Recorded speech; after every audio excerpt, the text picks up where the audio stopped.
اهلا بيكم في الورشة الفنية. هنشوف مع بعض عطل مهم جدا وعطل خبيث وبعض الناس ما بتنتبهش ليه. العطل ده ليه تأثير مباشر على المحرك، وده بيحصل في مراوح التبريد، وسبب العطل ما بيبقاش واضح لان ليه علاقة بالكنترول.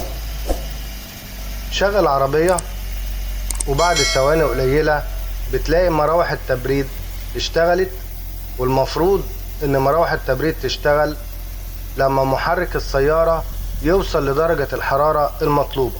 لسه المحرك شغال وادي الفرن باردة. ننتظر شوية.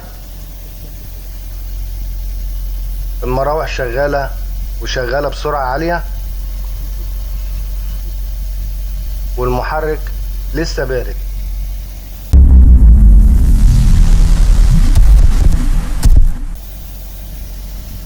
انتظرنا يحصل اي تغيير للمراوح، لكن المراوح شغالة على طول.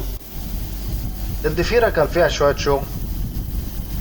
راجعنا توصيلات الاسلاك وتوصيلات الضفيرة، التوصيلات كانت سليمة، وكشفنا عن حساس التبريد، ورغم ذلك غيرناه بحساس جديد وجمعنا الفيشة من الخارج. شغلنا المحرك ونتابع تشغيل المراوح. المراوح اشتغلت.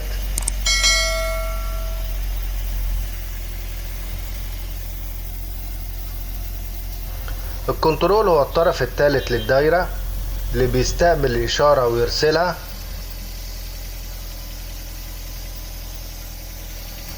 بطلنا العربية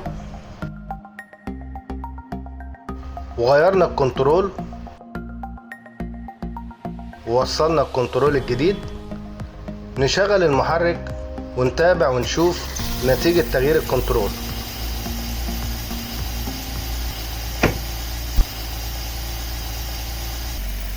طبعا الموتور بدأ يسخن. هننتظر ثواني ونشوف النتيجة.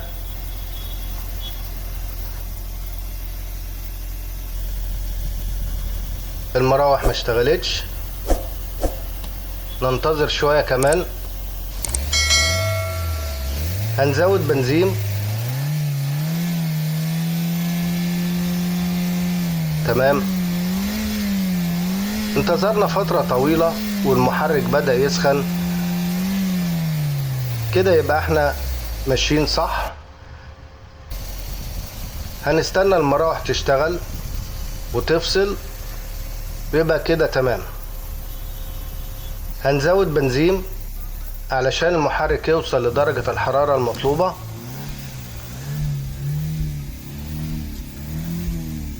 تمام. المراوح اشتغلت، وده معناه ان الترموستات شغال كويس مع الكنترول الجديد.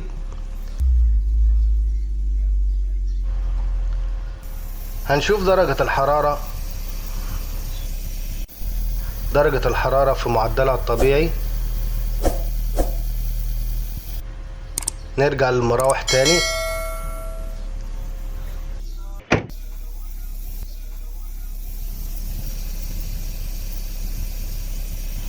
كده المراوح فصلت، وده الطبيعي.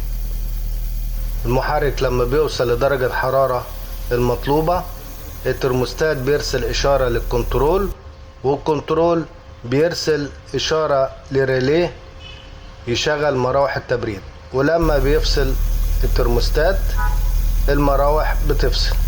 أهم حاجة قبل تغيير الكنترول نتأكد من توصيلات الضفيرة تكون سليمة، وبعدين نبدأ نغير الأجزاء المشتركة في الدايرة. آخر حاجة ممكن نغير الكنترول، وبعدين نبقى نشوف مشكلة الكنترول القديم. ده كان عطل مهم جدا عرضناه عليكم علشان تعرفوه والاستفادة تكون للجميع. بكده نكون وصلنا لنهاية الحلقة. أشكركم وأشوفكم في حلقة جديدة من حلقات الورشة الفنية.